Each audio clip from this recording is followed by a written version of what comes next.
کے مخالف ہیں نا، مخالف، ان کے جتنے بھی دلائل ہیں اسلام کے خلاف، اللہ کے وجود کے خلاف، محمد صلی اللہ علیہ وسلم کی نبوت کے خلاف.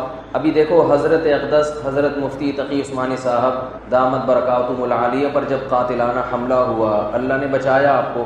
مجھے ایک صاحب بتا رہے تھے کہ جو ایتھیسٹ قسم کے لوگ ہیں، مذہب مخالف لوگ ہیں، انہوں نے اس پر بھی مذاق اڑایا. کسی نے یہ کمنٹ کر دیے یا کوئی پوسٹ چلا دی کہ وہ فرشتوں نے ان کی گولی، یعنی فرشتوں نے وہ گولی دائیں بائیں کر دی. حالانکہ حضرت مفتی تقی عثمانی صاحب نے ایسا کوئی بیان نہیں دیا کہ فرشتوں نے جو گولی آ رہی تھی وہ ادھر ادھر لے گئے.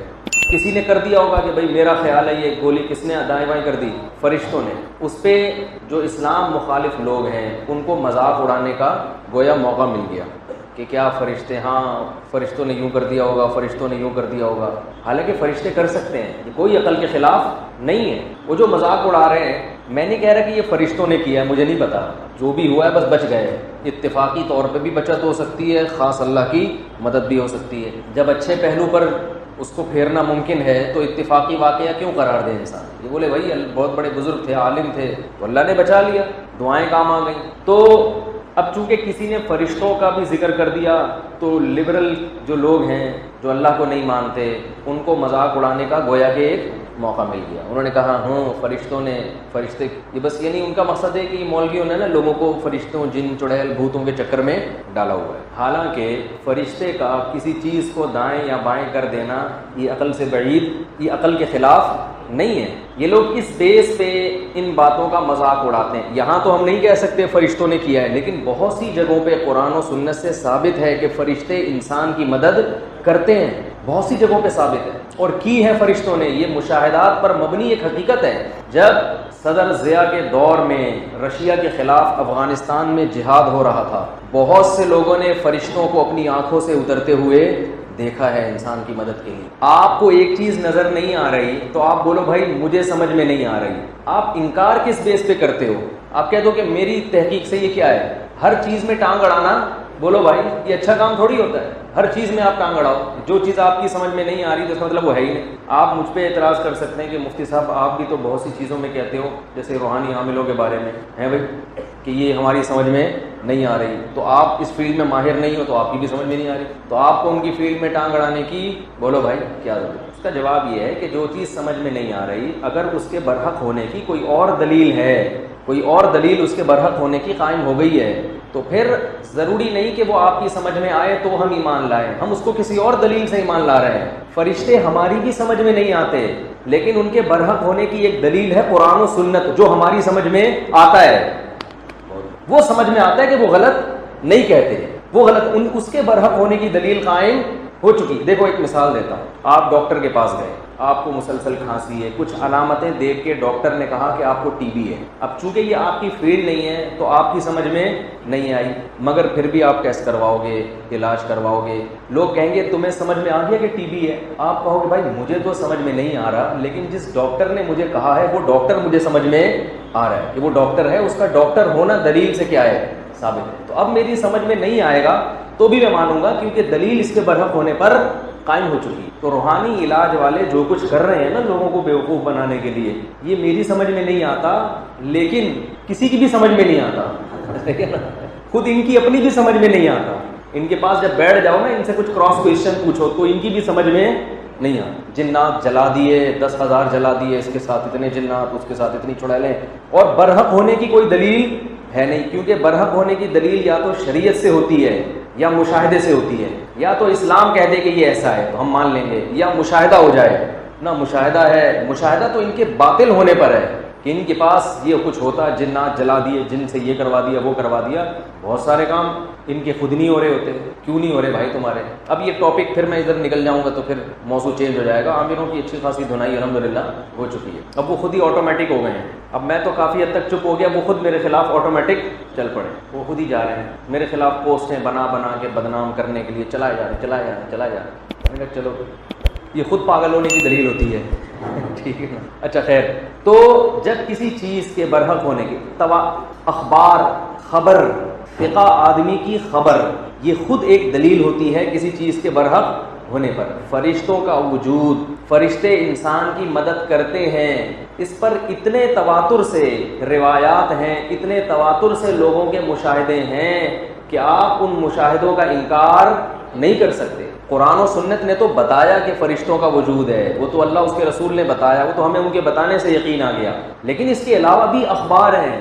میں نے ایک واقعہ آپ لوگوں کو پہلے بھی بیان میں سنایا تھا کہ ہندوستان میں ایک مرتبہ ہندوؤں نے حملہ کیا مسلمانوں کی آبادی پہ، جو عینی شاہد ہے نا ان سے میں نے یہ واقعہ خود سنا ہے۔ انہوں نے مجھے خود سنایا کہ ہماری بستی تھی جس پر ہندوؤں نے حملہ کیا، وہاں ایک بزرگ تھے، کیونکہ بزرگ الحمدللہ ہر دور میں ہماری تحقیق کے مطابق، بولو بھائی، ہر دور میں ہوتے ہیں۔ ابھی میرا پنجاب میں بیان ہوا تو وہ مجھے بار بار کہہ رہے تھے کہ ہمارے جو بزرگ ہیں ان پر یہ اعتراض، یہ اعتراض، یہ اعتراض۔ میں نے کہا چلو مان لیا ہمارے بزرگوں پہ یہ اعتراض ہے، صحیح والے بزرگ لے آؤ۔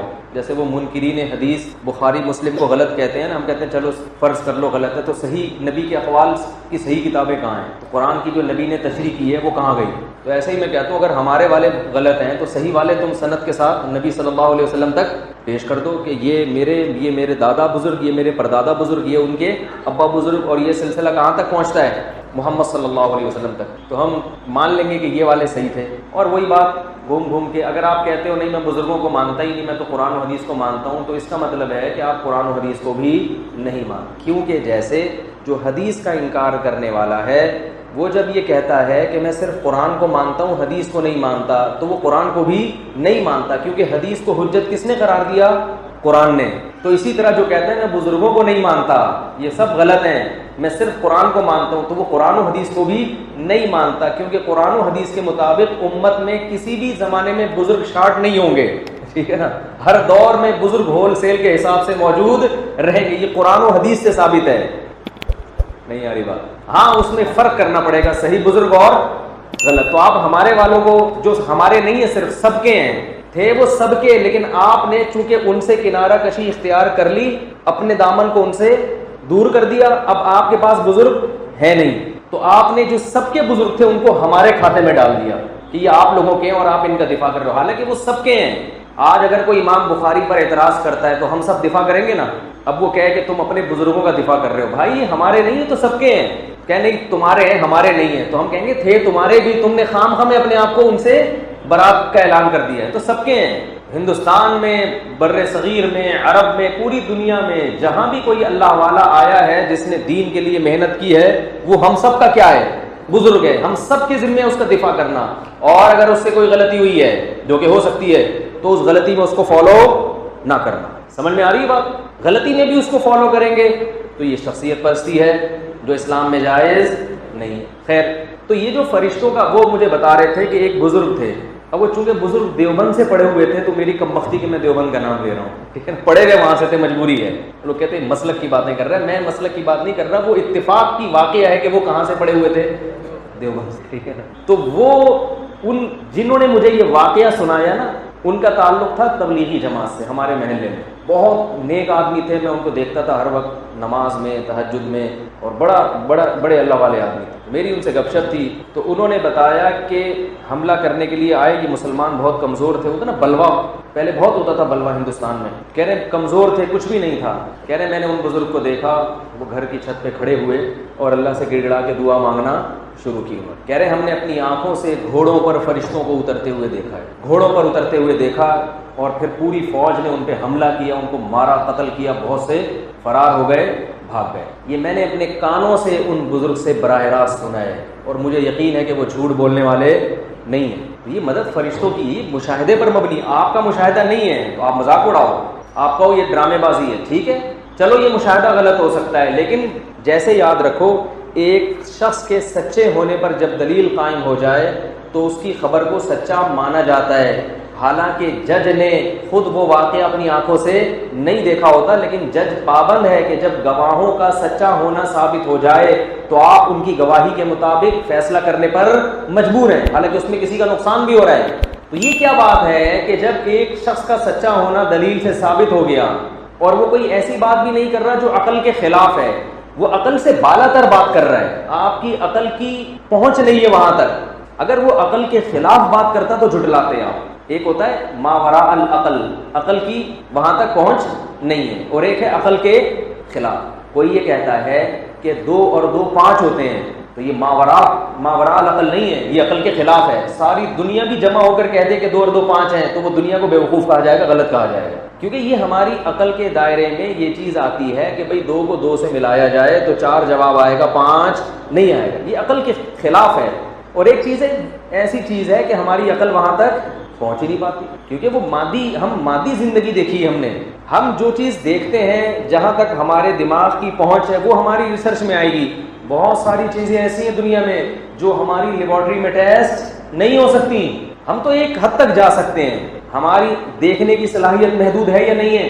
اب کہ چونکہ مجھے نظر نہیں آ رہا، وہاں تک میں دیکھ رہا ہوں، اس سے آگے مجھے نظر نہیں آ رہا، تو جو چیز نظر نہیں آ رہی وہ ہے ہی نہیں. ہم کہیں گے بھائی تیری نظر وہاں تک ہے، اس سے آگے آپ نہ کسی چیز کے ہونے کا فیصلہ کر سکتے ہیں، نہ کسی چیز کے نہ ہونے کا فیصلہ کر سکتے ہیں. میں کہوں چونکہ مجھے سنائی نہیں دے رہا کہ امریکہ میں اس وقت میرے ماموں یا میری خالہ کس سے بات کر رہے ہیں، اس کا مطلب وہ چپ بیٹھے ہوئے ہیں. لوگ کہیں گے بھائی تم یہاں تو اندازہ لگا سکتے ہو کہ کون کس سے بات کر رہا ہے، امریکہ میں تمہارے چاچے ماموں خالہ پھپھو کس وقت بات کر رہے ہیں اس کا تم فیصلہ نہیں کر سکتے، کیونکہ تمہارے کانوں کی سماعت وہاں تک نہیں. تم نہ یہ فیصلہ کر سکتے ہو کہ وہ کسی سے بات کر رہے ہیں، نہ یہ فیصلہ کر سکتے ہو کہ نہیں. آپ کہو گے یہ میری کانوں کی سماعت کے دائرے سے باہر کی چیز ہے، یہ تو اس میں توقف کسی اور دلیل سے ثابت ہو گیا. خاموش رہنا تو مان لیں گے، کسی اور دلیل سے ثابت ہو گیا بولنا تو مان لیں گے کہ بول رہے ہیں. سمجھ رہے ہو کہ نہیں سمجھ رہے؟ تو یاد رکھو، جب کانوں میں سننے کی صلاحیت محدود، ناک میں سونگھنے کی صلاحیت محدود، آنکھوں میں دیکھنے کی صلاحیت محدود، یہ دنیا میں کون سا پاگل سائنسدان ایسا پیدا ہو گیا جو کہے کہ دماغ میں سوچنے اور ہماری مشینوں میں تحقیق کی صلاحیت محدود نہیں ہے، ہم فرشتوں کو بھی ریسرچ کر کے بتا سکتے ہیں کہ وہ ہیں یا نہیں ہے. بھائی نہیں ہے، آپ کی بھی ایک دائرہ ہے، اس سے آگے آپ ترقی نہیں کر سکتے، اس سے آگے آپ بڑھ ہی نہیں سکتے ہیں.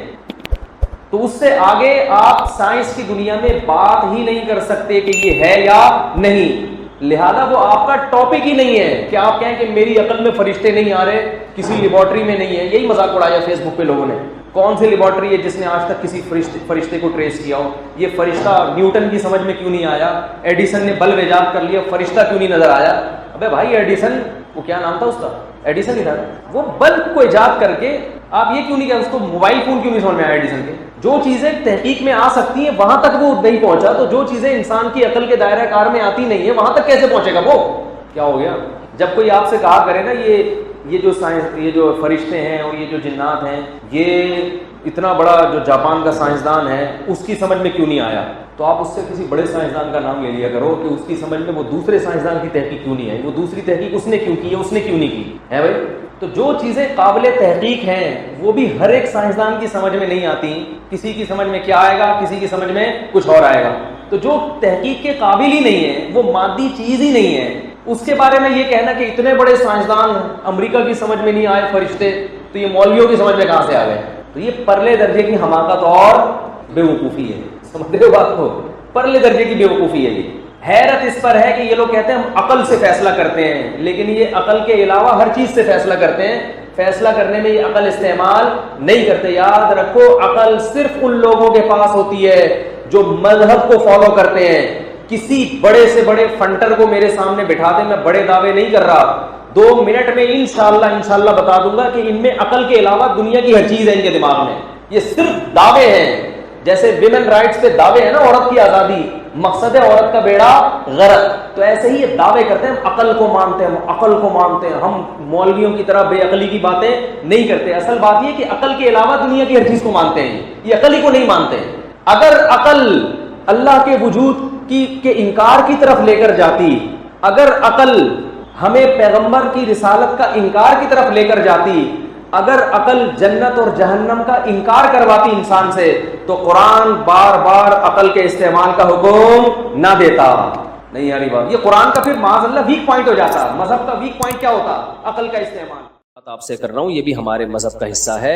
اپنی باڈی کو بہت زیادہ چھوئی موئی بولو مت بناؤ. پتہ ہے کچھ ٹینشنیں ایسی ہیں کہ وہ ٹینشنیں اٹھانا آپ کی ٹینشن ختم کرنے کا ذریعہ بنتا ہے، اور کچھ ٹینشنیں ایسی ہیں کہ ان سے جان چھڑانا ٹینشن کا ذریعہ بنے گا. ایک چرسی، وہ چرس نہیں پیتا، خوشی ہوتی ہے یہ ٹینشن ہوگی اس کو جب چرس نہیں ملے گی، ٹینشن. لیکن اگر وہ یہ ٹینشن اٹھا لے گا تو ہمیشہ کی ٹینشن سے جان چھوٹے گی کہ نہیں چھوٹے گی؟ کیا خیال ہے بھائی؟ جو سگریٹ پینے کی ٹینشن، سگریٹ پینے کا عادی ہے، وہ جب سگریٹ نہیں پیے گا تو خوشی ہوگی یا ٹینشن ہوگی؟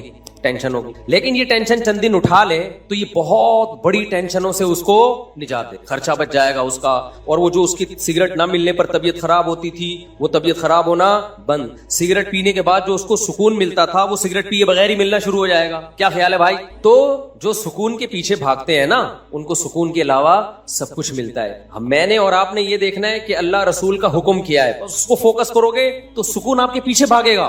ابھی لوگ سکون مارکیٹوں میں جا کے خریدنے کی کوشش میں, یہ خریدنے والی چیز نہیں ہے, دل اللہ کے ہاتھ میں ہے. نبی صلی اللہ علیہ وسلم نے فرمایا کہ انسان کا قلب بین اصبعی الرحمن, رحمان کی 2 انگلیوں کے بیچ میں ہے, 2 انگلیوں کے بیچ, جس طرف کو چاہتا ہے پلٹا دیتا ہے. تو اس لیے ہم نے فوکس کرنا ہے اللہ اس کے رسول کے حکم کو. یہاں ایک اور بات میں آپ سے عرض کروں, ہم سکون تلاش کرتے ہیں کھانے پینے میں, تبھی آج کا مسلمان ہر وقت جگالی کرتا ہے. کیا خیال ہے؟ بولو نا کیا ہو گیا؟ ہر وقت کیا کرتا ہے؟ جیسے بکریاں نہیں ہر وقت کھاتی ہیں, جب نہیں کھاتی تو پھر ویسے ہی منہ چلتا رہتا ہے. ہماری بکری کو آگے دیکھ لینا کسی وقت, جب کھانا ہوگا تو کھا رہی ہوگی اور جب نہیں ہوگا نا تو منہ چلا رہی ہوگی. اس کے علاوہ کوئی اور کام ہے؟ اور مینگنیاں بنا بنا کے نکال رہی ہوگی. ادھر کھائے گی, اتنی مینگنیاں نکالتی ہے نا بکری, کھائے گی نکالے گی ادھر سے مینگنیاں بنا کے, تو دودھ بھی بنا کے نکالتی ہے الحمدللہ. تو انسان بھی نا آج کا سکون کی تلاش میں چاہتا ہے کہ ہر وقت کچھ نہ کچھ کھاتا رہے. یہ مزاج شریعت نہیں ہے, یہ سکون حاصل کرنے کا نیچرل طریقہ. بولو, اگر آپ نے اپنے آپ کو کھانے کا عادی بنا لیا نا, اس سے آپ کی ٹینشن ختم نہیں ہوگی, اس سے آپ کی ٹینشن بڑھ جائے, اور کھانے کو دل کرے گا, اور کھانے کو دل کرے گا. تھوڑی دیر کچھ نہیں ملا پھر دل چاہے گا, کسی کام کے نہیں رہو گے, بیڑا غرق ہو جائے گا. اس لیے ہماری شریعت میں کوئی ایک حدیث بھی ایسی نہیں ہے, کوئی ضعیف حدیث ہی ہو جس میں کھانے کی فضیلت ہو کہ کھانا کھانا ثواب ہے, کہیں بھی نہیں ملتا. یہ تو پتہ نہیں مذہب میں کھانے کا تصور آیا کہاں سے, میں تو اس پہ حیران ہوں. کوئی ایک بھی مثال نہیں ملتی ہمیں اس کی. اور میٹھا کھانا تو ہے ہی نہیں. ایک تو ہم لوگوں نے جرم یہ کیا کہ کھانا اسلام کے کھاتے میں ڈال دیا, تبھی جتنے مذہبی لوگ ہیں ان میں میجورٹی آپ کو کھانے پینے والی نظر آئی. کیوں؟ اس لیے کہ مذہب میں کھانے پینے کی رسومات ہم نے بڑھا دی. تیجے کا کھانا, 40ویں کا کھانا, پھر محرم کا حلیم, یہ سارے مذہبی کھانے ہیں نا. بھائی جان کیا ہو گیا؟ دیکھو محرم کا حلیم, پھر 40واں بھی ہوتا ہے کو محرم کا, پھر ربیع الاول آیا, وہ تو فرسٹ ربیع الاول سے لے کے بلکہ ربیع الاول سے پہلے سے ہی کھانے شروع ہو جاتے ہیں اور چلتے ہیں ربیع الاول کے اینڈ کے بعد, یعنی ربیع الثانی تک بھی چلتے ہیں. وہ پھوڑنے پھاڑنے کا ہی مہینہ کہلایا جاتا ہے. کھاتے رہو, دیگیں, بریانی, مٹھائیاں. ابھی کوئی صاحب کے بیٹا پیدا ہوا, مٹھائی لے کر آ گئے ہمارے لیے, اللہ ان کے برکت دے ماشاءاللہ. مٹھائیوں کا رواج ختم کرو. سمجھتے ہو یہ مٹھائی جو ہے ہمارے مذہب سے میچ نہیں. ہمارے مذہب سے پتہ ہے کیا چیز میچ کرتی ہے؟ گوشت, جس سے وزن نہیں بڑھتا. ہمارے نبی نے بچہ پیدا ہونے پر مٹھائی کا حکم دیا یا بکرا کاٹنے کا حکم دیا ہے؟ بولتے کیوں نہیں؟ گوشت. تو ہمارے نبی تو ہمیں گوشت خور بنانا چاہتے ہیں جس سے وزن بڑھتا نہیں ہے, اور ہم کیا کرتے ہیں ہر خوشی پہ کیا کر رہے ہوتے ہیں؟ مٹھائی. تو ہم لوگوں کو لڈو بنانا چاہتے ہیں. کیا خیال ہے بھائی؟ ہم لوگوں کو کیا بنانا چاہ رہے ہیں؟ لڈو. 3 میٹھے ہیں جو شریعت میں جس کی فضیلت ہے. ایک انجیر ہے جس کا اللہ نے قرآن میں بڑا زبردست ذکر کیا. انجیر میں جس ٹائپ کا گلوکوز ہوتا ہے وہ ایک الگ ٹائپ کا ہے, جو ڈاکٹر اس کو الگ نام دیتے ہیں.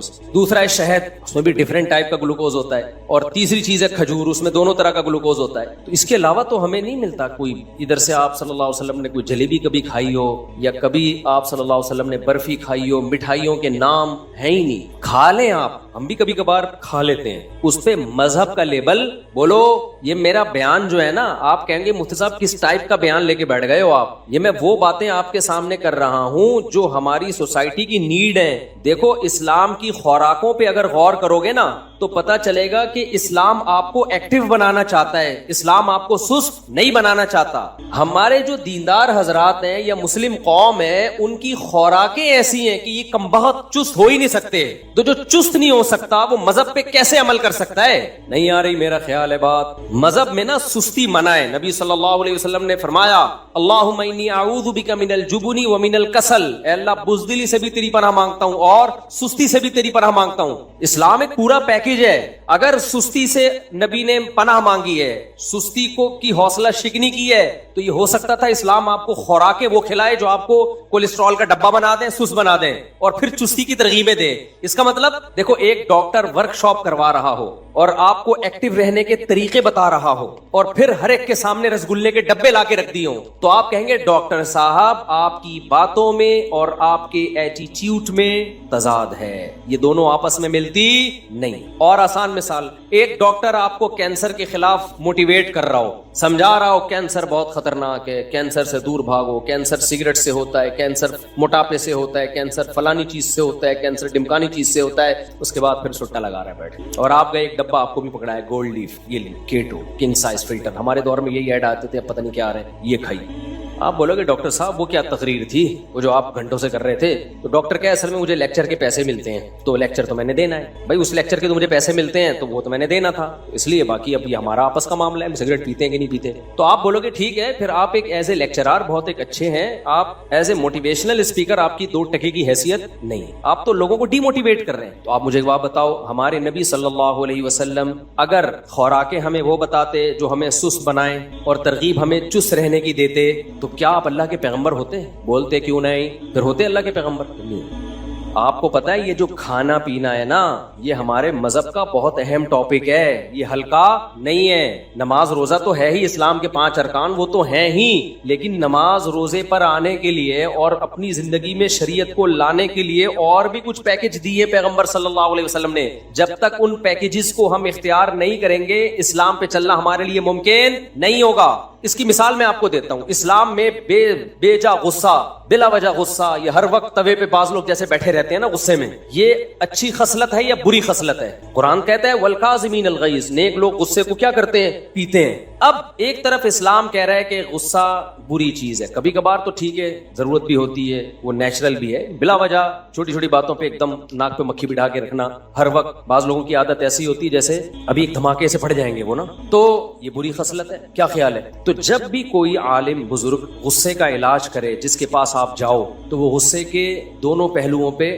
غور کرے گا کہ ایسا تو نہیں ہے کہ آپ کو غصہ کسی روحانی وجہ سے آ رہا ہو، آپ میں تکبر ہے۔ غصہ جس کو زیادہ آتا ہے نا، 2 وجوہات ہوتی ہیں، ایک روحانی وجہ کا مطلب اس میں تکبر ہے، اس کے اندر اس کو یہ غلط فہمی ہو گئی ہے کہ میں بہت نیک ہوں۔ بعض لوگوں کو اپنے بارے میں یہ خوش فہمی ہو جاتی ہے کہ میں بہت بولو نیک، یہ بہت بڑی بیماری ہے، اور یہ ان لوگوں کو زیادہ ہوتی ہے جو مشہور ہوتے ہیں، جیسے ہم لوگ، جن کے لوگ ہر وقت تعریفیں کرتے رہتے ہیں، مفتی صاحب آپ اتنے اچھے، آپ اتنے اچھے۔ تو بعض دفعہ آدمی کو اپنے بارے میں وہم ہوتا ہے شاید واقعی میں بہت اچھا ہوں، یہ ہو جاتا ہے، یہ بہت خطرناک بیماری ہے۔ اس کا نقصان یہ ہوتا ہے کہ پھر اگر کوئی آپ سے غلطی ہوتی ہے نا، اور کوئی کہتا ہے آپ سے یہ غلطی ہوئی، تو آدمی کی کھوپڑی گھومتی ہے، وہ کہتا ہے میں کیسے، مجھے تو اتنے لوگ میرے ہاتھ چومتے ہیں، وہ بھی مجھے اچھا کہہ رہا تھا، وہ بھی اچھا کہہ رہا تھا، وہ بھی اچھا، تو یہ میں کیسے؟ بھائی دل چاہ رہا ہے تیرے رکھ کے میں تھپڑ لگاؤں۔ بھائی جتنا بھی اچھا ہو جائے، یہ کسی کتاب میں لکھا ہوا ہے کہ اب آپ سے کوئی غلطی نہیں ہو سکتی، یہ کسی کتاب میں لکھا ہوا ہے، لکھا ہوا بھی ہوتا تو وہ کتاب میں غلط لکھا ہوا ہے، اس کا مطلب ہے، ٹھیک ہے نا۔ تو یہ جن لوگوں کو ایسے غصہ آتا ہے نا، یہ روحانی مسئلہ ہے ان کے ساتھ، ان کو اپنے بارے میں بل الانسان علی نفسہ بصیرہ، قرآن کہتے ہیں انسان اپنے بارے میں باخبر ہوتا ہے، اس کو پتا ہوتا ہے میں کتنے پانی میں ہوں، لیکن وہ اپنے بارے میں اپنی رپورٹ کے بجائے دوسروں کی رپورٹوں پہ اعتماد، لوگ کہہ رہے ہیں بھائی بہت اچھا، تو وہ اپنے بارے میں خوش فہمی میں، یہ بہت مسئلہ مذہبی اسکالرز کے ساتھ بھی ہوتا ہے، اور جو بھی اس طرح کے ذرا مشہور لوگ ہوتے ہیں نا، ان کے بگڑنے کے چانس زیادہ ہوتے ہیں، وہ وہم ہو جاتا ہے کہ میں بہت، ایک صاحب تھے، انہیں کوئی بوڑھا بھی ذرا سی نصیحت کرتا نا تو وہ بہت غضبناک ہوتے، یہ بھی نہیں دیکھتے کہ یار بوڑھے کا تو تھوڑا سا یہ عمر میں آپ سے زیادہ ہے، ٹھیک ہے علم میں نہیں ہوگا لیکن عمر کا بھی تو کوئی خیال ہوتا ہے نا۔ ایک نوجوان عالم کو جب کوئی بوڑھا تنبیہ کر رہا ہو تو اس عالم کو اپنے علم کو ایک طرف رکھ لینا چاہیے، اس بوڑھے کے بڑھاپے کا خیال کر لینا چاہیے کہ یار بڑے بزرگ ہیں، چھوڑو ڈانٹ کھا لو تھوڑی دیر کے لیے۔ تو وہ جو ان عالم کو نا بہت زیادہ غصہ آتا تھا، کوئی بھی نصیحت کرے بہت زیادہ غصہ آتا تھا، تو میں بڑا پریشان تھا کہ یار ان مولانا کو ہو کیا گیا ہے، کوئی ذرا سی بات کرتا ہے ایک دم ایسے، اور بات بھی صحیح کر رہا ہوتا ہے وہ۔ تو کسی نے بڑا اچھا تبصرہ کیا، انہوں نے کہا اصل میں ان مولوی صاحب کو اپنے بارے میں یہ وہم ہو گیا ہے کہ میں بہت، بعض دفعہ ہو جاتا ہے انسان ہے، تو یہ وہم دور کرنے کی ضرورت ہے کہ حضرت آپ کو بہت زیادہ نیک نہیں ہے، ایسے ہی ہیں جیسے سب لوگ۔ اب اس کا مطلب یہ نہیں کہ آپ علماء کو جا کے بتانا شروع کر دیں حضرت آج ہمیں پتہ چلا آپ اتنے ہیں نہیں، تو آپ کا کام علماء سے عقیدت محبت ہی ہے، سمجھ رہے ہو؟ ہاں کوئی واضح غلطی نظر آئے 2 اور 2 4 کی طرح تو اس پہ ایک دفعہ تنبیہ کر دی جائے، لیکن خود عالم کی تو ذمہ داری ہے نا وہ اپنے بارے میں غور کرے، حد سے زیادہ خوش فہمی میں مبتلا نہ ہو۔ تو غصہ ختم کرنے کا ایک روحانی بھائی یہ وجہ ہے، تو جو بزرگ ہوں گے، سچی مچی کے بزرگ ہوں گے، وہ آپ کے اس ٹیکنیکل فالٹ کو دور کریں گے، آپ کے اندر سے خود پسندی کو ختم کریں گے، بھائی نارمل رہو جیسے سارے ہیں نا ایسے ہی بن کے رہو۔ دوسرا، غصے کا بعض دفعہ سبب کوئی روحانی سبب نہیں ہوتا، جسمانی سبب ہوتا۔ آپ بلڈ پریشر کے مریض ہیں تو ظاہر ہے آپ کو بات بات پہ بولو غصہ آئے گا، تو جو اللہ والے بزرگ ہوں گے وہ آپ کے غصے کے علاج کے لیے یہ بھی کہیں گے کہ بھائی ڈاکٹر کو بھی دکھاؤ, کوئی جسمانی بیماری تو نہیں ہے کہ ہر تھوڑی دیر کے بعد آپ کی رگ پھڑکنا شروع کر دیتی ہے, بیٹھے بیٹھے ایسا لگتا ہے جیسے کسی نے نیچے سے چولہا جلا دیا ہو. کیا خیال ہے بھائی؟ بعض لوگ ہوتے ہیں بیٹھے بیٹھے نا ایسا لگتا ہے کوئی چولہا جلا کے چلا گیا ہے, آرام سے بیٹھے ہوئے تھے ایک دم پتہ نہیں کیوں پھدکنا شروع ہو گئے. ہوتا ہے کہ نہیں ہوتا؟ تو وہ کیا ہے بھائی؟ یا تو بلڈ پریشر کی بیماری ہے, یا اعصابی کمزوری ہے, پٹھے کمزور ہو گئے ہیں, مسل کمزور ہو گئے ہیں, برداشت ختم. بڑھاپے میں غصہ زیادہ آتا ہے, تبھی تو اللہ نے بوڑھے والدین کے بارے میں کہا کہ اگر وہ جھڑکیں تو آگے سے اف مت کرو, کیونکہ بوڑھے ہو گئے ہیں, اب ان میں برداشت ختم ہو گئی ہے. تو غصے کا آپ کی صحت سے بہت گہرا تعلق ہے. تو اب مجھے ایک بات بتاؤ, جو یہ چاہتا ہے کہ میں جنت میں جاؤں اور بلا وجہ غصہ نہ کروں, تو شریعت کے اس حکم پہ چلنے کے لیے اس کو اپنا روحانی علاج بھی کرانا پڑے گا. روحانی سے وہ ٹوپی ڈراموں والا عاملوں کا نہیں, ان کو تو خود علاج کی ضرورت ہے. تو اب مجھے ایک بات بتاؤ, جو جہنم سے بچنا چاہتا ہے اس کو اپنے غصے پہ کنٹرول کرنا پڑے گا کہ نہیں پڑے گا؟ تو کیا اس کے لیے صرف روحانی علاج, یہ روحانی سے مراد تکبر ختم کر دے, دنیا کی محبت ختم کر دے, صرف یہ کافی ہوگا؟ یہ جسمانی علاج کی بھی ضرورت ہے کہ نہیں ہے؟ یقیناً ہے, جسمانی علاج کی بھی ضرورت ہے. تبھی تو ہمارے نبی صلی اللہ علیہ وسلم نے عبادت میں اعتدال کا حکم دیا. فرمایا تمہاری جان کا بھی تم پر حق ہے. بعض صحابہ پوری رات نماز پڑھتے تھے تو نبی نے ان کو منع کیا. وجہ اس کی کیا ہے بھائی؟ آپ کی صحت خراب ہوگی تو آپ کا گھر والوں کے ساتھ ایٹیٹیوڈ خراب ہوگا, آپ ڈپریشن میں الٹا کام کرو گے جا کے. فوجیوں میں دیکھو نا, رات کو ٹائم پہ سلایا جاتا ہے, وہ سلانا بھی گورنمنٹ کی طرف سے پابندی ہے. سوئے گا تو, ان کو پتا ہے نہیں سوئے گا صبح اٹھ کے کیا کرے گا. جو جنگ لڑنے والے ہوتے ہیں یا جہاں بھی سیکیورٹی کا مضبوط نظام ہوتا ہے نا, تو اس میں ملازمین کو سلانا بھی پابندی ہوتی ہے. سونا ہم جب مدرسے میں پڑھتے تھے نا تو ہم پہ یہ بھی پابندی تھی کہ آپ نے اتنے بجے لازمی سو جانا ہے. مجھے یاد ہے میرے استاذ بہت زیادہ اس بات پہ سختی کرتے تھے کہ دوپہر قیلولہ کیا ہے کہ نہیں کیا. ان کو پتا ہوتا ہے ان کمبختوں نے اگر دوپہر نہیں سوئے نا تو یہ پڑھیں گے نہیں, پھر یہ تھکے رہیں گے, پڑھائی میں دل نہیں لگے گا. تو یہ خوب سمجھ لیں, مذہب پہ چلنے کے لیے, اللہ کو راضی کرنے کے لیے جیسے روحانی بیماریوں کا علاج کرنا ضروری ہے, ایسے ہی جسمانی بیماری کا علاج بھی ضروری. اس کے بغیر آپ مذہب پہ نہیں چل سکتے. تو جیسے غصہ اسلام میں بری چیز ہے, خوش اخلاقی اچھی چیز ہے. نبی صلی اللہ علیہ وسلم نے فرمایا قیامت کے دن میرے سب سے قریب وہ ہوگا جس کے اخلاق سب سے اچھے ہوں گے. تو کیا مطلب سارے بلڈ پریشر کے مریض نبی کے ساتھ ہوں گے قیامت کے دن؟ بولو نا بھائی نہیں, بلڈ پریشر والوں کا وہ تو کہاں ہوں گے, وہ تو اچھے اخلاق ان کے بہت مشکل ہے نا. اسی طرح یاد رکھو, ہاں ایک اللہ کی طرف سے بیماری مسلط ہو گئی, اس میں تو پھر صبر کا ثواب ملتا ہے, وہ تو اللہ کی. جیسے ایوب علیہ السلام ساری زندگی بیمار رہے ہیں, اس میں ایوب علیہ السلام کا قصور نہیں تھا, وہ بیماری کس کی طرف سے تھی؟ اللہ کی. اور علماء کہتے ہیں ایسی بیماری میں صبر کی توفیق بھی ملتی ہے, جس میں انسان کی اپنی حماقت نہ ہو بلکہ یہ کس کی طرف سے ہو؟ اللہ کی طرف سے. ہماری بیماریاں ہماری اپنی حماقتوں سے ہیں, اللہ کی طرف سے نہیں ہیں, اپنی حماقتوں سے ہیں. تو اب میں یہ اتنی لمبی تمہید کے بعد آپ سے عرض کر رہا ہوں کہ اسی طرح جیسے اسلام میں غصہ حرام ہے, بد اخلاقی حرام ہے, اسی طرح اسلام میں سستی بھی کیا ہے؟ بولو حرام. سست آدمی نماز پڑھ سکتا ہے؟ فجر میں دیکھ لو, فجر میں کسی بھی مسجد میں پکے نمازیوں کا ریشو دیکھو, عام لوگوں کی بات نہیں میں کر رہا, کتنے تھوڑے نمازی ہوتے ہیں. تو یہ کیا اس کی علامت ہے کہ اتنے جو تھوڑے نمازی ہیں یہ اس لیے ہیں کہ قوم چست بہت ہے, ایکٹیو بہت ہے. نمازیوں سے نہیں اٹھا جاتا, نمازیوں سے فجر میں نہیں اٹھا جاتا. کیوں؟ سست ہے. اور بہت سارے کام ہمارے دیکھ لو, ایک کام نہیں ہے صرف نماز پڑھ کیسے رہے ہوتے, ایسے پڑھ رہے ہوتے ہیں. ایک صاحب کو میں نے دیکھا نماز پڑھ رہے ہیں, ایک ٹانگ پہ پورا زور, پھر تھوڑی دیر میں یہ والی ٹانگ ہلکی, دوسری. ابے تجھ سے سیدھا کھڑا نہیں ہوا جا رہا یار, اللہ کے سامنے تم کھڑے ہو, اتنی سستی. یہ سستی ہے نا بھائی, سست آدمی کبھی سیدھا کھڑا ہو سکتا ہے؟ بولو, وہ ٹیڑھا میڑا ہی ہوگا. ہمارے شیخ حضرت مفتی رشید احمد صاحب رحمہ اللہ جب بیان کرتے تھے نا تو ٹیک لگا کے نہیں کرتے تھے, حالانکہ ان کی عمر 75-76 سال میں بھی ایسے کمر سیدھی رکھ کے بیٹھتے تھے, اور کوئی ٹیڑھی کمر کے ساتھ بیٹھا ہوتا تھا یوں کر کے اس کو ڈانٹ کے سیدھا کر دیتے تھے. حضرت کو ہم نے نہیں دیکھا کبھی سیڑھیوں سے اترتے ہوئے سہارا لیا ہو, سیڑھیوں پہ چڑھتے ہوئے بھی ایسے ٹھک کر کے جاتے تھے. آج کیا ہے, پہلی منزل پہ جانا ہے لفٹ کے ذریعے جا رہا ہے, بھائی 2 سیڑھیاں چڑھ لے, یہ بہت ضروری ہے تیرے لیے, تھوڑے سے گھٹنے ایکٹیو رہیں گے نا. ابھی ایک کارپینٹر کو میں نے اپنے گارڈ کے ساتھ انڈا موڑ بھیجا, یہ انڈا موڑ یہ جہاں سے انہیں قریب ہی ہے, میرا خیال ہے 0.25 کلومیٹر ہے یہ. وہ کارپینٹر آدھے راستے میں بیٹھ گیا کہ تھوڑا ریسٹ کرنے دو, 0.25 کلومیٹر چلنے کے. کتنا ہے؟ 100 میٹر نہیں, 100 میٹر سے تھوڑا زیادہ. چلے اس پہ ہم بعد میں ڈسکس کریں گے.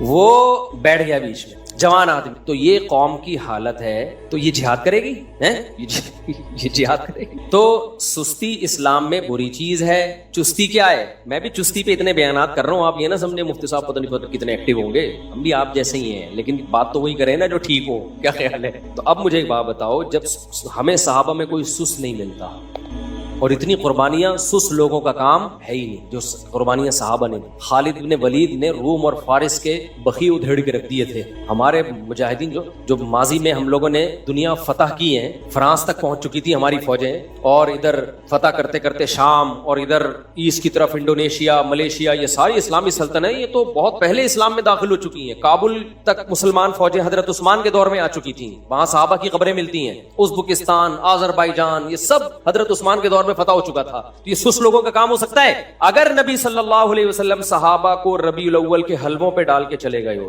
کہ تم محرم میں اتنا حلیم کھایا کرو, ربیع الاول میں اتنی دیگیں کھایا کرو, جب بچہ پیدا ہوا کرے تو مٹھائی کے اتنے ڈبے کھا لیا کرو, تو آپ مجھے بتاؤ روم اور فارس اور آذربائیجان, ازبکستان یہ فتح ہوتے؟ بولو نا.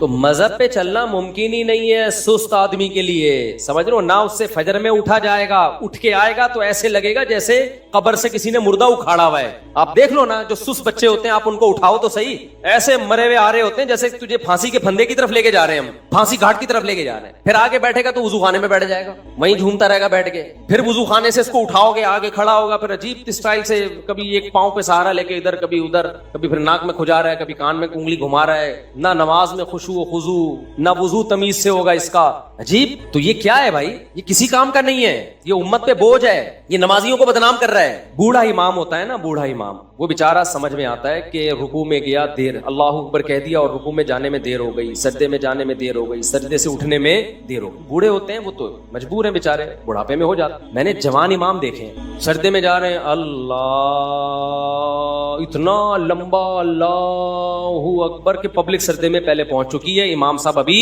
راستے میں پہنچ. یار آپ تو 30-35 سال کے ابھی ینگ ہو, آپ اتنا لیٹ پہنچ رہے ہو, سجدے میں اتنا لیٹ پہنچ رہے ہو. اور چلو شادیوں میں دولہا اپنی شادی میں لیٹ آتا ہے, میں تو نکاح پڑھاتا ہوں نا یہاں, دولہا لیٹ آدھا گھنٹہ 1 گھنٹہ. میں کہتا ہوں جس کمبخت کو اس کی شادی موٹیویٹ نہیں کر سکی ٹائم پہ پہنچنے کے لیے, وہ باقی کون سے کام ٹائم پہ کرے گا؟ یا تو بیزار ہے تیری پسند کی شادی نہیں ہو رہی, یا تو سست ہے کہ پسند کا کام بھی اتنی سستی سے ہو رہا ہے. یہی وجہ ہو سکتی ہے نا بھائی تیری. کبھی چلو حادثہ بھی ہو جاتا ہے, ٹریفک جیم ہے, کوئی مسئلہ ہو گیا, لیکن نارملی بھی لوگ یہی کر رہے ہوتے ہیں. ہم بیٹھے ہوئے ہیں نکاح پڑھانے, ہم ٹائم پہ پہنچے ہوئے ہیں, حالانکہ میری نہیں ہو رہی شادی, پھر بھی میں ٹائم پہ پہنچا ہوں. اور اگلا کیا کر رہا ہے جو دولہا ہے, 1 گھنٹہ لیٹ, 1.5 گھنٹہ لیٹ. بس کر یار, تو نماز کیسے ٹائم پہ پڑھے گا جب تیری جو شادی جس میں اتنی دلچسپی ہے تجھے, وہ تو اتنی لیٹ کر رہا ہے, گھنٹہ بعد پہنچ رہا ہے تو یہ مقصد یہ قوم سست ہے یا نہیں ہے مجھے یہ بتاؤ. یہ خدا کی قسم بہت بڑا عیب ہے ہمارے اندر, اس کو ہلکا مت سمجھو, بہت بڑا عیب ہے. نبی صلی اللہ علیہ وسلم کو سستی پسند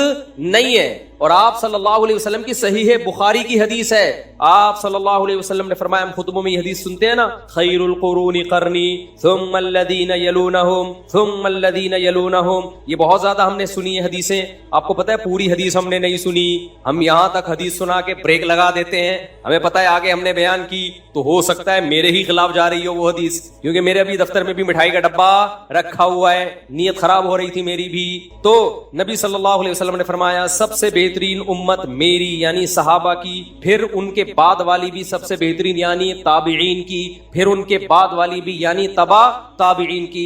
فرمایا اس کے بعد شر پھیلے گا, اور شر میں آپ نے 2 چیزوں کو خصوصیت سے ہائی لائٹ کیا. فرمایا ایک جھوٹ پھیل جائے گا, نمبر 2 موٹاپا پھیلے. سمجھ میں آ رہی ہے بات؟ موٹاپے سے مراد ہے سستی, کیونکہ موٹاپا قدرت کی طرف سے ہوتا ہے, وہ نیچرل ہے. بہت چست لوگ بھی ہم نے بھاری جسم والے دیکھے ہیں, بہت کم خوراک والے لوگ بھی ہم نے بھاری جسم والے دیکھے. یہ قدرت کی طرف سے. کسی کا پیٹ نکلا ہوا ہو تو اس سے بدگمان ہونے کی اجازت نہیں ہے. نیچرلی بھی لوگوں کا پیٹ ہوتا ہے, کسی بیماری کی وجہ سے نکل جاتا ہے. میں نے ایسے علماء دیکھے ہیں 24 گھنٹے میں 1 ٹائم کھاتے ہیں, وہ بھی بہت ہلکا, لیکن پیٹ نکلا ہوا ہے ان کا, قدرت کی طرف سے. صحابہ میں بھی ایسے تھے, بعض بھاری جسم کے, بعض دبلے جسم کے, لیکن یہاں وہ موٹاپا مراد ہے. تمام محدثین کی بات لکھتے ہیں, اس سے نیچرل جو موٹاپا ہوتا ہے وہ مراد نہیں ہے. یہاں وہ موٹاپا مراد ہے جو کھانے کی وجہ سے ہوا ہو. سمجھ میں نہیں آ رہی بات؟ اسی وجہ سے اس حدیث کی تشریح میں علماء نے لکھا ہے کہ نبی کی حدیث کا مطلب یہ یہ ہوا کہ اس امت میں دو بیماریاں سب سے پہلے آئیں گی، ایک زیادہ کھانا، دوسرا جھوٹ۔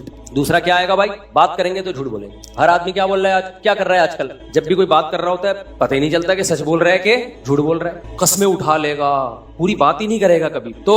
اور دوسرا کھانا، کھائے جا رہے ہیں، اور مجھے اللہ کی قسم اس پہ افسوس نہیں ہو رہا کہ زیادہ کیوں کھا رہے ہو بھائی، یہ تو ڈاکٹروں کا ٹاپک ہے نا کہ کم کھاؤ، میرا ٹاپک تھوڑی ہے۔ مجھے افسوس اس پر ہو رہا ہے کہ اس پہ مذہب کا لیبل کیوں لگا رہے ہو، یہ میرا ٹاپک ہے، یہ ڈاکٹروں کا ٹاپک نہیں ہے۔ مذہب کا لیبل مت لگاؤ، مذہب میں پھوڑنا پھاڑنا پسند بولو نہیں، اور مٹھائیوں کو ختم کر دو مارکیٹ سے۔ ہمارے نبی صلی اللہ علیہ وسلم نے جو ہمیں کھانے پینے کی چیزیں بتائی ہیں خوشی کے موقع پہ، وہ گوشت بتایا ہے، مٹھائیاں نہیں بتائی ہیں۔ وہ کیا بتایا ہے؟ اسلام میں تہوار ہیں، عید الفطر پہ آپ صلی اللہ علیہ وسلم نماز عید سے پہلے کھجور کھایا کرتے تھے۔ نماز عید سے پہلے کیا کھاتے تھے؟ کھجور۔ اس میں بھی یہ حکمت تھی کہ یہ بتانا کہ آج ہمارا روزہ نہیں، وہ بھی چند کھجوریں کھاتے تھے بس۔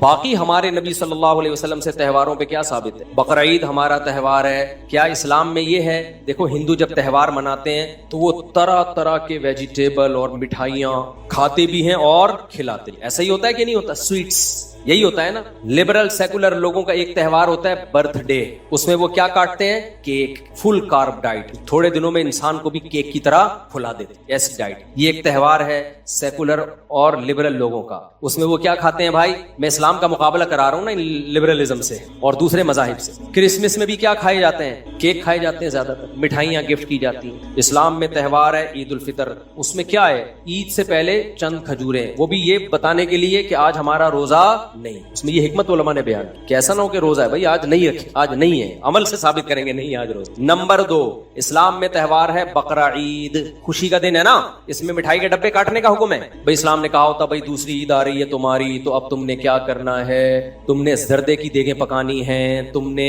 گنے کے گڑ کھلانے ہیں لوگوں کو، صحیح ہے نا۔ اس میں کیا رکھا گیا ہے؟ گوشت۔ آپ کو پتا ہے میں ویجیٹیرین تھا، بچپن میں گوشت نہیں کھاتا تھا، میں اسلام کی ترغیبوں کی وجہ سے گوشت کھانا شروع کیا۔ میں اگر اسلام ہماری زندگی میں نہ ہوتا تو میں آج بھی کیا ہوتا؟ ویجیٹیرین۔ میں گوشت نہیں کھاتا تھا، مجھے پتہ نہیں کیوں گھنسی آتی تھی گوشت سے۔ بعض لوگ ہوتے ہیں تو میری بقرعید پھیکی ہوتی تھی، کہیں ولیمے میں جاتا لوگوں کی دعوتوں میں وہاں گوشت، تو میں نے کہا یار یہ تو میں زندگی بھر اس نعمت سے محروم رہوں گا۔ تو 15 سال کی عمر میں پھر میں نے اپنے آپ کو جان کر آہستہ آہستہ گوشت کا عادی بنایا ہے کہ ہمارے مذہب میں تو جتنی رسومات ہیں کھانے پینے کی وہ ساری گوشت ہی سے متعلق ہیں، تو پھر ہم تو مذہبی ہو ہی نہیں سکتے صحیح طریقے سے۔ اب بقرعید میں بھی ہم کھچڑی کھا رہے ہوتے تھے بیٹھ کے، تو یہ تو عجیب سا لگتا تھا، ہمیں سارے دنیا گوشت کھا رہی ہے، ہم کیا کھا رہے ہیں؟ کھچڑی۔ تو میں نے پھر اپنے آپ کو عادی بنایا ہے، تو اس کا مطلب اسلام نے مجھے کیا بنایا ہے؟ گوشت خور۔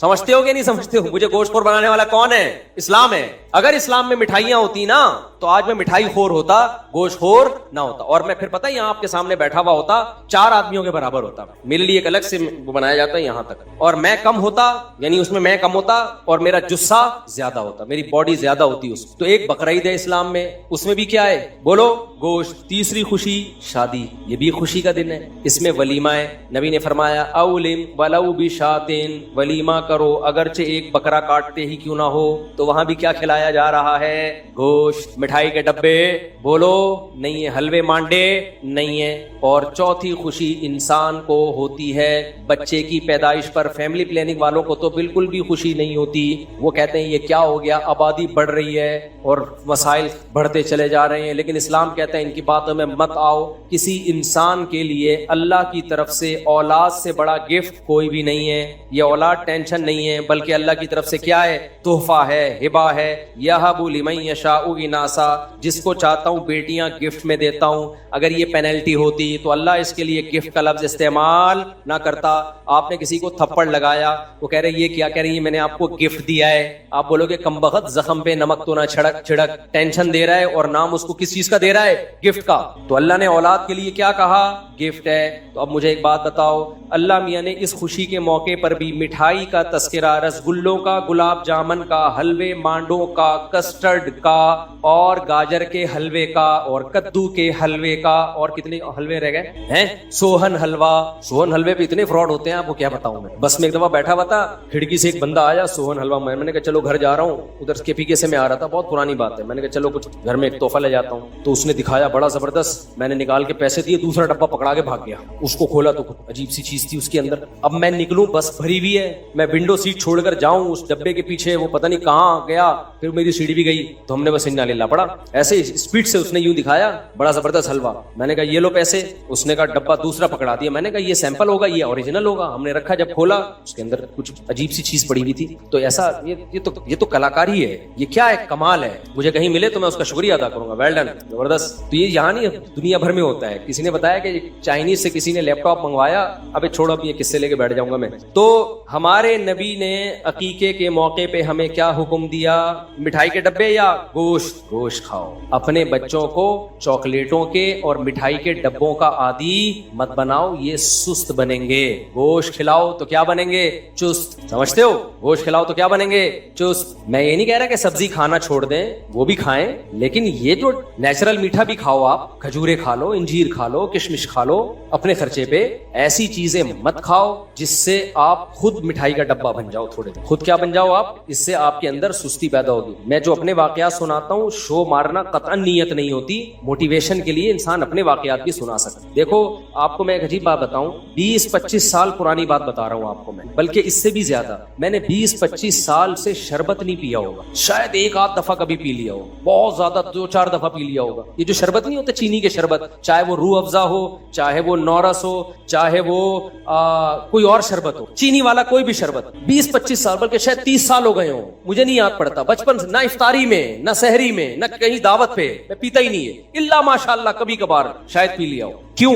کیا مجھے اتنی عقل تھی؟ میں نے کیا یوٹیوب پہ کلپ دیکھے تھے؟ مجھے تو ظاہر ہے کچھ بھی نہیں. بچپن میں انسان کو کیا پتا ہوتا ہے. مجھے یاد ہے میں نے ایک دفعہ افطاری میں شربت پیا تو مجھے محسوس ہوئی سستی. شربت پینے کے بعد مجھے لگا کہ میرا دماغ کیا ہو رہا ہے, ٹن. کراچی میں اس کو کیا کہتے ہیں؟ ٹن. اچھا بچے تو ایکٹیو ہوتے ہیں, کھیلتے ہیں, کودتے ہیں. مجھے لگا کہ یار وہ ایکٹیونیس نہیں ہے. تو یہ کیوں ہو رہی ہے؟ آج کیا ایسا کھایا ہم نے؟ بچوں میں اتنی کھوپڑی ہوتی نہیں ہے. مجھے محسوس ہو رہا تھا کہ یار یہ جب شربت پیو تو باڈی میں وہ ایکٹیونیس رہتی نہیں ہے. تو مجھے خود یہ بات سمجھ میں آئی کہ یار ایسی چیز میں کیوں استعمال کروں کہ 3-4 سیکنڈ کا مزہ ہے اور اس کے بعد دماغ ہر وقت سستی سے بھرا رہتا ہے. آپ افطاری میں 2-3 گلاس شربت پیو تو دیکھو حالت کیا ہوتی ہے انسان, ایسا پڑا ہوا ہوتا ہے, دائیں بائیں گر رہا ہوتا ہے. تو مجھے خیال ہوا کہ یار ایسا کام ہم کریں کیوں کہ 2 سیکنڈ کا مزہ ہے اور اس کے بعد جسم میں چستی ہی ختم ہو جاتی ہے. اور جسم میں جب چستی ختم ہوتی ہے نا تو انسان ڈپریشن میں بھی جاتا ہے, کیونکہ بیٹھ کسی کام میں دل نہیں لگتا اس کا, سوا اس کا حل یہی کہ بس سو جائے.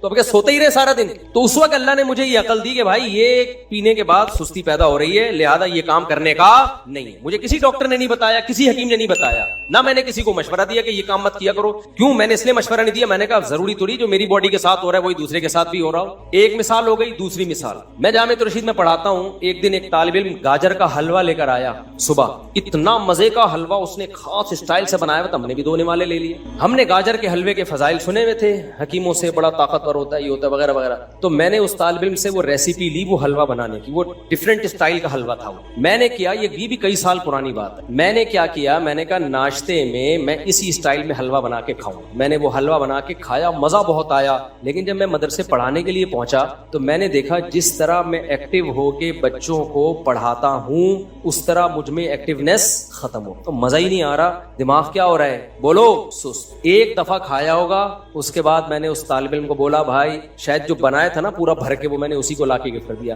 میں نے کہا آئندہ میں یہ کبھی بھی نہیں کھاؤں گا. مزے کا بہت ہے مگر یہ مزہ 10 منٹ کا, 5 منٹ کا, اس کے بعد ٹینشن 6-7 گھنٹے کی, کیونکہ وہ دماغ میں وہ تازگی ختم ہو گئی. بیٹھے ہوئے ہیں یوں کر کے جھوم رہے. تو بھائی کیوں اپنی جانوں پہ ظلم کر رہے ہو؟ ایسی چیزیں کیوں کھا رہے ہو جس سے تمہارے اندر چستی کے بجائے کیا پیدا ہو رہی ہے؟ سستی. کیوں اپنے جان پہ ظلم کر رہے ہو؟ تبھی آپ دیکھ لو نا بیان میں بھی بیٹھے بیٹھے لوگ سو جاتے ہیں, بات کرتے کرتے لوگ سو جاتے ہیں, دفتر میں بیٹھے ہوں گے آڑے ترشے ٹیڑے میڑے گر رہے ہوں گے, کوئی یوں گر رہا ہے کوئی یوں گر رہا ہے, عجیب سے. یہ سب کس کا اثر ہے؟ خوراکوں کا. شربت اپنی زندگی سے نکال. بہت زیادہ میٹھا پینے کا شوق ہے, اوریجنل جو گائے وہ گنے کا رس ہوتا ہے نا وہ پی لی, اس میں میٹھا اتنا نہیں ہوتا. سمجھتے ہو کہ نہیں سمجھتے ہو؟ شہد کھا لیا کرو, مدذل لا لیا, جو ملا کھا لیا, یہ مت بنو. تو ہماری شریعت میں اس کا بڑا اہتمام کیا گیا ہے کہ آپ کی خوراک کم ہونی چاہیے اور آپ کی خوراک اچھی ہونی چاہیے تاکہ ایک صحت مند معاشرہ وجود میں آئے.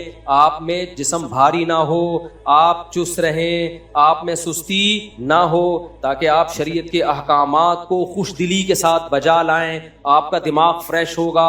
گھر میں بیگم سے بات اچھے طریقے سے کریں، بچوں سے بات اچھے طریقے سے کریں. اگر آپ کھا کھا کے پھوڑ پھوڑ کے گھی کا ڈبہ بن گئے تو آپ ٹینشن کی ایک مشین بن چکے ہیں. جہاں جائیں گے ہر شخص کو ڈر ہوگا کہ کسی بھی وقت کچھ بھی کہہ سکتا ہے، کیونکہ اس کے غصے کا کچھ پتا نہیں چلتا. اب آخری بات کر کے بس سچی مچی میں بیان ختم کر رہا ہوں. سچی مچی میں وہ آخری بات یہ بھی وقت کیا، یہ گھڑی دکھانا ذرا ٹائم بتانا کیا ہو رہا ہے. 29 بس. سچی مچی دیکھو، اسلام ایک مکمل پیکج ہے نا، تو اس لیے اسلام نے کم کھانے کا عادی بنانے کے پیکج بھی ہمیں دی. وہ پیکج یہ دیا کہ روزے کو عبادت قرار دے دی. ایک تو فرض ہے رمضان کا، اور اس کے علاوہ بھی ترغیبات دی. قرآن میں جہاں بھی اہل جنت کی اللہ صفت بیان کرتے ہیں وہاں یہ بھی بیان کرتے ہیں کہ التائبون العابدون الحامدون السائحون، وہ روزہ رکھنے والے ہوتے ہیں. آج ہماری سوسائٹی میں نفلی روزوں کا رواج ختم. نفلی روزوں کا رواج ختم. آج میرا موڈ ہو رہا تھا صبح روزہ رکھنے کا، گھر والوں نے بولا نہیں بھائی بیان بھی کرنا ہے، بالکل ہی حالت گرمی اتنی شدید ہے. تو مجھے خیال آ رہا تھا کہ یار ایسی شدید گرمی ہی میں تو روزہ رکھو گے تو روزے کی عادت پڑے گی. میں نے نہیں رکھا، میں اتنا نیک ہوں نہیں، لیکن خیال یہ آ رہا تھا مجھے 50% اٹھا کہ سحری کر لیتا ہوں، پھر کہا نہیں، پھر کہا کر لیتا ہوں، پھر کہا نہیں. 10 دفعہ گیا ہوں گا، پھر خیال آیا جمعے کا دن ہے، چھوڑو اتنا لمبا بیان. کیونکہ ابھی جو ہم لوگوں نے 9 محرم وہ 9 ذی الحجہ کا جو روزہ رکھا نا، اس میں حالت پتہ ہی ہوگا کیا ہوئی ہے. بچے ہمارے اوندھے پڑے ہوئے تھے اثر میں، سارے بہت ہی حالت خراب ہوئی ہوئی تھی. لیکن آپ اور مجھے، ہم سب کو چاہیے ہم اپنے آپ کو محنت اور مشقت کا عادی. گرمیوں میں روزے رکھا کریں. چند دن تکلیف ہوگی، اس کے بعد کیا ہو جائے گی عادت. ایسا مزہ آئے گا نا کہ مزہ نہ آئے پیسے واپس. یہ پتہ چل جائے گا کہ یار کم کھا کے بہت اچھا جیا جا سکتا. چند دن میں ٹینشن ہوگی. میں نے اتوار کو ایک دفعہ بیان کیا، لوگوں کو میں نے بتایا، بیان میرا ہو رہا تھا 9:30 بجے رات کو. اس میں نے لوگوں کو یہ بات کہی کہ میں نے کل رات 10:30 بجے کھانا کھایا تھا، اس کے بعد سے اب تک کھانا نہیں کھایا. 24 گھنٹے ہو گئے تھے کھانا کھائے. تو میں نے کہا دیکھو میں 1.5-2 گھنٹے سے کتنا بول رہا ہوں، حالانکہ میں نے کھانا کب کھایا تھا 24 گھنٹے سے زیادہ نہیں، 1 گھنٹا 23 گھنٹے ہو چکے تھے مجھے کھانا کھائے ہوئے. تو یہ نہیں کہ میرا روزہ تھا، میں نے زیادہ نہیں سوری روزہ بھی تھا. زیادہ کیا کیا ہے، افطاری میں 1 لیمن اور شہد ڈال کے پانی پی لیا، چند کھجوریں کھا لی، 2-4 کھجوریں بس. تو آپ تجربہ کر کے دیکھو نا، تجربہ کر کے. سحری تو کی نہیں تھی اس دن، کیونکہ رات 10:30 بجے کھانا کھایا تو سحری کی نہیں. اگلے دن جا کے افطاری میں، کیونکہ بیان تھا میرا افطاری کے فوراً بعد، اگر میں کھانا کھاتا تو بیان کے قابل نہیں رہتا. کھانا کھاؤ گے تو ٹون ہو جاؤ گے نا. تو ہم نے کیا کیا، شہد کا شربت بنا کے اس میں تھوڑا لیمن ڈالا اور پی گئے ہم، اور 2-4 ایک آدھ کھجور کھا لی ہوگی. چائے کی مجھے چونکہ عادت ہے، بہت خراب عادت ہے، آدھا کپ سٹا لگا لیا ہم نے چائے، فٹ فاٹ ہو گئے، بیٹھ گئے. اتنا لمبا بیان کیا، کوئی کمزوری نہیں، کوئی ویکنیس نہیں. پھر چونکہ مغرب سے عشاء تک لمبا بیان ہوا تو عشاء کے بعد جا کے پھر وہی تھوڑا سا پانی جو لیمن کا بچا ہوا تھا، شہد، اچھا لیمن کو بھی 2-3 گھنٹے پانی میں ڈال دیں، تھوڑا کڑوا ہو جائے، وہ زیادہ اچھا ہوتا ہے، وہ پی لیا. اس کے بعد پھر 1 گھنٹا بیان. لوگ سمجھ رہے تھے مفتی صاحب کوئی بہت پہنچے ہوئے، اتنا اسٹیمنا. نا، ہم کوئی بہت اسٹیمنا نہیں ہے. میں یہ واقعہ آپ کو اس لیے سنا رہا ہوں کہ جتنا ہم پھوڑتے ہیں اتنا پھوڑنا ہمارے لیے ضروری نہیں ہے. میرے جیسا باریک آدمی جو بہت زیادہ اچھی صحت نہیں ہے، آپ سے ہو سکتا ہے کم ہی صحت ہو، اتنا کم کھا کے اتنا سروائیو کر پا رہا ہوں، تو یہ میری اس کی علامت نہیں کہ بہت اچھی صحت ہے، یہ اس کی علامت ہے کہ ہم پھوڑ بہت زیادہ رہے ہیں. آپ تجربہ کر کے دیکھو، ہو سکتا ہے مجھے 1 گلاس پینا پڑا ہو، آپ 2 گھونٹ میں بھی چل جاؤ. آپ نہیں آئی میرا خیال ہے بات سمجھ. ہو سکتا ہے مجھے جو ہے نا 2 گھنٹے بیان کے لیے 1 گلاس لیمن کا شربت پینا پڑا، شہد کا شربت، وہ والا شربت نہیں، چینی والا، وہ تو پھر پی کے ٹو نہیں ہو جاتے. تو آپ جب کرو گے نا آپ کی صحت ہم سے اچھی ہوگی. آپ کو اس سے بھی کم 2 کھجوریں بھی کھا لو گے تو آپ چل جاؤ گے. تو میرے بھائی یہ جو پھوڑنا پھاڑنا، صبح بھی پھوڑ رہے ہیں، دوپہر بھی بھر کے پھوڑ، کھا نہیں رہا. کھانا نہ بولا کرو، غصہ آتا ہے مجھے. لوگ کہتے ہیں میں کھانا کھا کے آ رہا ہوں. بس کرو یار، جھوٹ بولنے کی بھی کوئی حد ہوتی ہے. کھانا کھا کے نہیں آ رہے تم، کھانا پھوڑ کے آ رہے ہو. کھا کے نہیں آ رہے ہو تم، جھوٹ بول رہے ہو تم، پھوڑ کے آ رہے ہو کھانا. تو جھوٹ کی بھی کوئی حد ہوتی ہے، اس کو کھانا تھوڑی بولتے ہیں. تو یہ کرنا پڑے گا. میں تو نفلی روزوں کی عادت ڈالو. ایام 20 کے روزے ہیں، 13، 14، 15، جمعرات اور پیر کا روزہ. اور پھر حدیث میں یہ بھی آتا ہے، نبی صلی اللہ علیہ وسلم روزے رکھنے پر آتے تو رکھتے چلے جاتے، چھوڑنے پر آتے تو چھوڑنے. ڈاکٹر کہتے ہیں 21 دن کسی خوراک کا عادی بنا دیا جائے تو یوز ٹو ہو جاتا ہے. تو آپ کیا کرو، چند دن روزے رکھو، اس کے بعد اپنی خوراک کو کنٹرول کرو. جتنی اوٹ پٹانگ چیزیں ہیں نا، چینی، مٹھائیاں، برفیاں، لڈو، جلیبیاں، میں بھی کھاتا ہوں کبھی کبھار، جلیبی کبھی کبھار کھاتا ہوں. یہ سب کبھی کبھار میں کوئی حرج بھی نہیں ہے. تو یہ سب اپنی زندگی سے کیا کر دو، بولو نکال. تو آپ دیکھو یار تھوڑے دنوں میں، اور پسینہ نکالا کرو. میرے دیکھو پوری کمر بھیگی ہوئی ہے پسینے سے. کیا ہوا، وہ مر گیا میں. ڈاکٹر پتہ کیا کہتے ہیں، ORS ORS بہت ضروری, اس سے ڈی ہائیڈریشن ہوتا ہے. بھائی ٹوپی ڈرامے ہیں, ہونے تو دو ڈی ہائیڈریشن, عادی بناؤ. تھوڑی سی گرمی لگی ایک دم نمکیات پینا شروع, نہیں یار آپ روٹی کھاؤ گے نا اس میں ہوتے ہیں نمکیات, بہت زیادہ چھوئی موئی بننے کی بالکل بھی ضرورت نہیں. ہاں اس گرمی میں تھوڑا ایک احتیاطاً رکھ لو کہ بالکل ہی مرنے نہ لگے, کہیں ایسا نہ ہو. تو اپنے آپ کو عادی بناؤ میرے بھائی. ہمارا مذہب تعیش پسندی ہمیں نہیں سکھاتا, ہمارا مذہب ہمیں کیا سکھاتا ہے؟ چستی سکھاتا ہے. اور وہ خوراک کو تبدیل کیے بغیر ممکن نہیں ہے. لڈو پھوڑنے مجھے مٹھائی کے ڈبے مت دیا کرو اللہ کا واسطہ, میں کھاتا نہیں ہوں. میں مٹھائی کا ڈبہ فوراً کیا کر دیتا ہوں؟ پارسل کر دیتا ہوں, اپنے دشمنوں کو کھلاتا ہوں. میں جس پہ مجھے غصہ ہوتا ہے میں کہتا ہوں اس کو ایسا, یہ میں مذاق کر رہا ہوں, ایسا نہ ہو کسی کو میں نے مٹھائی کھلائی ہو تو وہ بولے اچھا یار مفتی صاحب کو ہم سے دشمنی ہے. تو یہ ہمارے مذہب کا, اس سے آپ میں کنٹرول پیدا ہوگا. مسلمان پوری دنیا میں اسلام کو بدنام کر رہے کھا کھا کے. ہماری صحتیں انگریزوں سے اچھی ہونی چاہیے تھی کہ نہیں ہونی چاہیے تھی؟ ان سے اچھی ہونی چاہیے تھی. نبی نے فرمایا المومن القوی احب الی اللہ من المومن الضعیف, طاقتور مومن اللہ کو کمزور مومن سے زیادہ محبوب. آپ صلی اللہ علیہ وسلم فرمایا کافر 7 آنتیں بھر کے کھاتا ہے, مومن صرف 1 آنت بھرتا ہے. آج الٹا ہو گیا, کافر تھوڑا سا کھائے گا, مومن کھائے گا نہیں بلکہ پھوڑے گا. تو یہ ہمارے مذہب کا حصہ ہے. کنٹرولنگ پاور جب بڑھے گی نا تو پھر باقی برائیاں بھی چھوٹیں گی آپ سے. کنٹرول ہی نہیں ہے, دسترخوان کو دیکھ کے بہک جاتا ہے تو پھر گناہ کو دیکھ کے بھی بہکے گا. تبھی تو اللہ نے گناہ چھڑوانے کے لیے روزے رکھوائے ہیں کہ تاکہ تمہارے اندر تقوی پیدا ہو. تو اللہ تقوی پیدا کرنے کے لیے کھانا چھڑواتے ہیں کہ جو کم بخت کھانے پہ کنٹرول نہیں کر سکتا وہ نظر پہ بھی کنٹرول نہیں کر سکتا, وہ زبان پہ بھی کنٹرول نہیں, وہ جھوٹ بھی بولے گا. اللہ تعالی ہمیں سمجھنے کی عمل کی توفیق عطا فرمائے. وما علینا الا البلاغ.